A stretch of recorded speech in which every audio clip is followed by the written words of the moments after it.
Mount Everest পৃথিবীর সবচেয়ে বড় পর্বতশৃঙ্গ।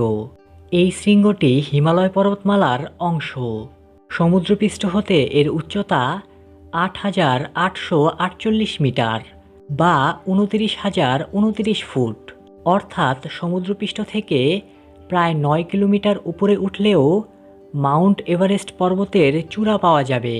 নেপাল ও চীনের আন্তর্জাতিক সীমান্তে এই পর্বতটি অবস্থিত। পৃথিবীর বৃহত্তম এই পর্বতটি কিন্তু স্থির নয়। প্রতি বছর মাউন্ট এভারেস্টের উচ্চতা একটু একটু করে বৃদ্ধি পাচ্ছে। এই পর্বতটি এত বড় আর দুর্গম যে এভারেস্টে প্রতি ১০ জনে একজন পর্বত আরোহী মৃত্যুবরণ করে। আজকের এই পর্বে আমরা জানব পৃথিবীর বৃহত্তম পর্বতশৃঙ্গ মাউন্ট এভারেস্ট সম্পর্কে।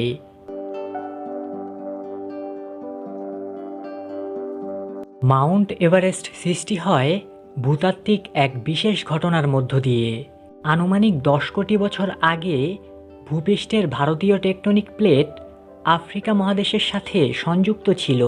পৃথিবীর টেকটনিক প্লেটের গতিশীলতার কারণে প্রায় ৫ কোটি বছর আগে ভারত উপমহাদেশ আফ্রিকা থেকে আলাদা হয়ে যায়।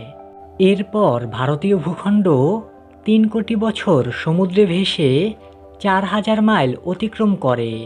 এই সময় ভারত প্রতি বছর ১০ থেকে ১২ ইঞ্চি করে উত্তর দিকে সরে আসে। ভারতীয় উপমহাদেশ অত্যন্ত গতিশীল অবস্থায় সমুদ্রে ভেসে তৎকালীন এশিয়া ভূখণ্ডের সাথে ধাক্কা খায়। এই শক্তিশালী ধাক্কার ফলে দুপাশের ভূমি ভাঁজ হয়ে উপরে উঠে যায়। এই উত্থানের ফলেই পৃথিবীতে ভূপৃষ্ঠের উপরে অবস্থিত সর্বোচ্চ শৃঙ্গ মাউন্ট এভারেস্টের জন্ম হয়েছে। বর্তমানে বিশ্বের জনবহুল দুটো দেশ চীন এবং ভারতের অবস্থান এই পর্বতমালার দুই পাশে। সৌভাগ্যবশত এই পর্বতমালা বা মাউন্ট এভারেস্টের সৃষ্টির সময় পৃথিবীতে মানবজাতির অস্তিত্ব ছিল না, নয়তো সংঘর্ষজনিত ভূমিকম্প ও ভূমিধসে পৃথিবীর ৩ ভাগের ১ ভাগ মানুষ নিশ্চিহ্ন হয়ে যেত। সৃষ্টি প্রায় কোটি বছর আগে হলেও এই পর্বতমালার দুপাশে মানুষের বসবাস শুরু হয় আনুমানিক ১,০০,০০০ বছর আগে। তবে এর অধিকাংশ সময় জুড়েই পৃথিবীর সর্বোচ্চ শৃঙ্গটি অনাবিষ্কৃত অবস্থায় দাঁড়িয়েছিল। শেষ পর্যন্ত ১৯ শতকে ভারতবর্ষ শাসনকারী ব্রিটিশরা এই পর্বতটিকে আবিষ্কার ও যথাযথ স্বীকৃতি প্রদান করে। এর জন্য ব্রিটিশদের অনেক কাঠখড় পোড়াতে হয়েছে। ১৮০২ সালে ব্রিটিশ রাজের কর্মকর্তা ভারতবর্ষের বিভিন্ন পর্বতমালার শৃঙ্গগুলোর উচ্চতা মাপতে একটি মহা প্রকল্প হাতে নেয়। সেই প্রকল্পের কাজ শুরু হয় দক্ষিণ ভারত থেকে। এই প্রকল্পে ব্যবহৃত থিওটেলাইট যন্ত্রগুলো এত বিশাল আকারের ছিল যে এগুলোর এক একটি বহনে ১২ জন শ্রমিকের প্রয়োজন পড়ত, কারণ এক একটি থিওটেলাইটের ওজন ছিল প্রায় ৫০০ কেজি।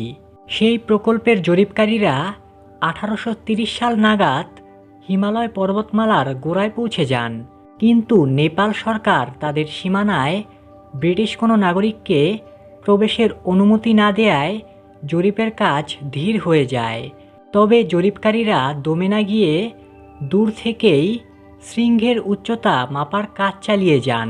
ওই সময় কাঞ্চনজঙ্ঘা ছিল পৃথিবীর সর্বোচ্চ শৃঙ্গ। ওই সময় কাঞ্চনজঙ্ঘা শৃঙ্গটি পৃথিবীর সর্বোচ্চ শৃঙ্গ হিসেবে বিবেচিত হতো। কিন্তু ১৮৫০ সালে অ্যান্ড্রু ওয়া কাঞ্চনজঙ্ঘার ১৫০ কিলোমিটার দূরে আরেকটি শৃঙ্গ শনাক্ত করে এবং জানান এটির উচ্চতা কাঞ্চনজঙ্ঘার চেয়ে বেশি।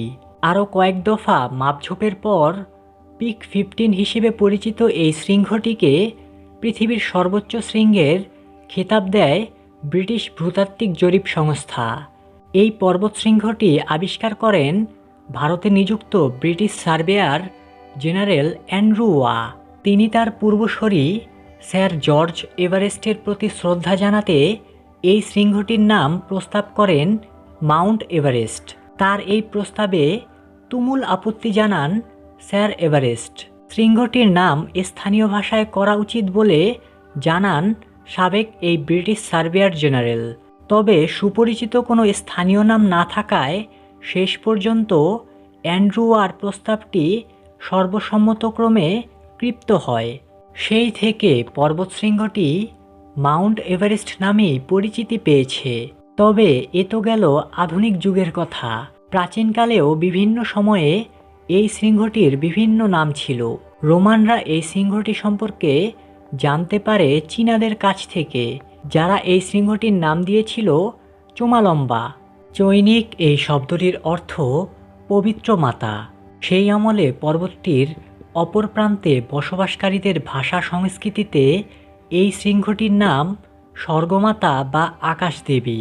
শৃঙ্গটির আবিষ্কারক অ্যান্ড্রু ওয়া এর উচ্চতা পরিমাপ করেছিলেন 29,000 ফুট বা প্রায় 8,840 মিটার। পরবর্তী সময় ভারতীয় এবং চীনা সার্ভেয়ারের মাপঝোপ অনুযায়ী বর্তমানে পর্বতটির আনুষ্ঠানিক উচ্চতা ধরা হয় 8,848 মিটার বা 29,029 ফুট। বিস্ময়কর ব্যাপার হলো এই শৃঙ্গটির উচ্চতা প্রতি বছরই গড়ে 5 মিলিমিটার করে বৃদ্ধি পাচ্ছে।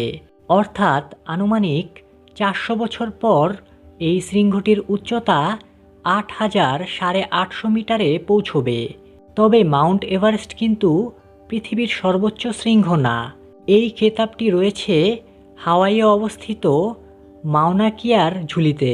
সব মিলিয়ে এই পর্বতশৃঙ্গের উচ্চতা 10,000 মিটার বা 10 কিলোমিটারের বেশি। তবে এর অর্ধেকের বেশি সমুদ্রের পানিতে ডুবে আছে।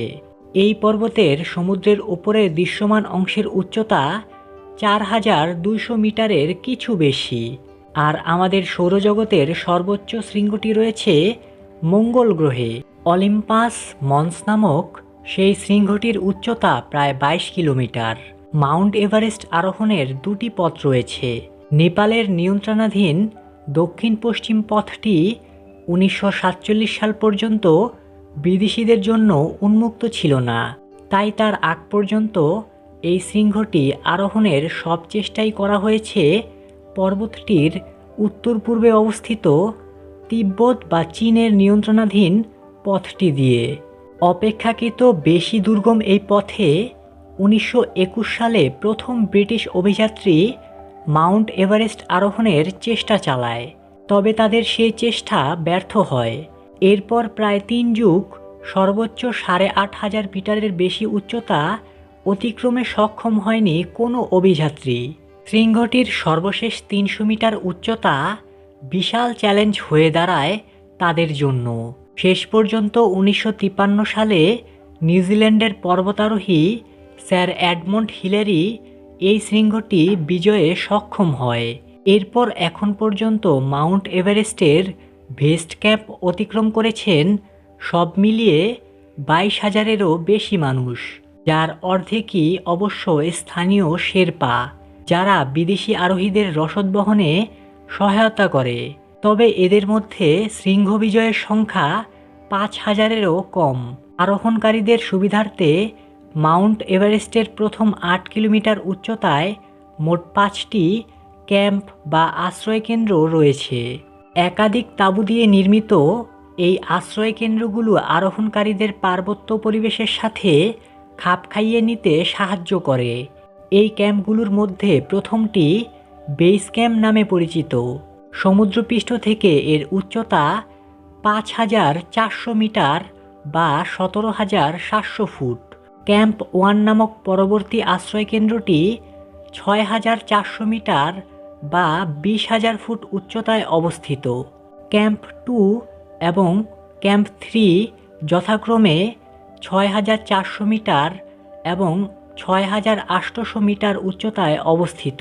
আর ক্যাম্প 4 নামক সর্বশেষ আশ্রয়কেন্দ্রটির অবস্থান 8,000 মিটার বা 26,000 ফুট উচ্চতায়।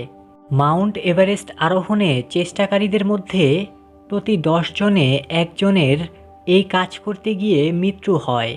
এখন পর্যন্ত এই পর্বতের বিভিন্ন দুর্ঘটনায় আর অসুস্থতায় প্রাণ হারানো মানুষের সংখ্যা 300-রও বেশি। এদের মধ্যে অধিকাংশ প্রাণ হারায় মূলত 3টি কারণে: আরোহণের সময় নিচে পড়ে গিয়ে, তুষার ধসে চাপা পড়ে এবং উচ্চতাজনিত বিভিন্ন অসুখে। তবে আরোহণের সময় নিচে পড়ে মৃত্যুর সংখ্যা তুষার ধসে মৃত্যুর অর্ধেক। তবে যাই হোক, রোমাঞ্চপ্রিয় মানুষ এই পর্বতটি জয় করতে মুখিয়ে থাকে। আজকের এই ভিডিওটি এই পর্যন্তই। এমন আরও ভিডিও পেতে চ্যানেলটি সাবস্ক্রাইব করুন এবং দেখতে থাকুন এই চ্যানেলের অন্যান্য ভিডিওগুলো।